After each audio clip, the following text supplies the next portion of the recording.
लाडक्या बहिणींना द्यायला तुमच्याजवळ पैसे आहेत, आजपर्यंत तुम्ही सातबारा कोरा केला नाही। शासन आणि प्रशासनाचा निषेध करतो। नमस्कार, मी अजित कुलकर्णी, प्रहार जनशक्ती पक्ष सोलापूर शहराध्यक्ष। आज सोलापूर शहरातून जवळजवळ 20 ते 25 गाड्या आदरणीय बच्चूभाऊ काल दिनांक 8 रोजी अन्नत्याग उपोषणाला बसलेले आहेत।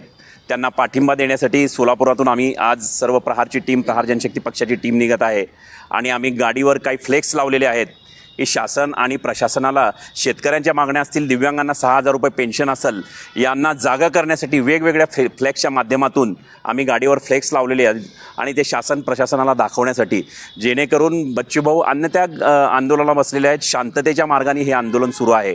दिनांक 14 पर्यंत हे आंदोलन शांततेच्या मार्गाने असेल।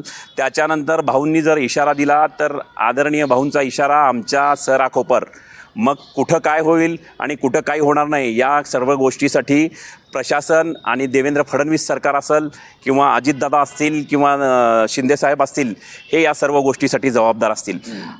लाडक्या बहिणींना द्यायला तुमच्याजवळ पैसे आहेत, पण जेणेकरून शेतकऱ्यांना तुम्ही सातबारा इलेक्शनच्या पूर्वी, निवडणुकीपूर्वी म्हटलं तर सातबारा कोरा कोरा कोरा म्हणून आजपर्यंत तुम्ही सातबारा कोरा केला नाही। दिव्यांगांचे 6000 पेन्शनसाठी मागंसुद्धा भाऊंनी आंदोलन केलेलं आहे, त्यांना तुम्ही दाद दिले नाही।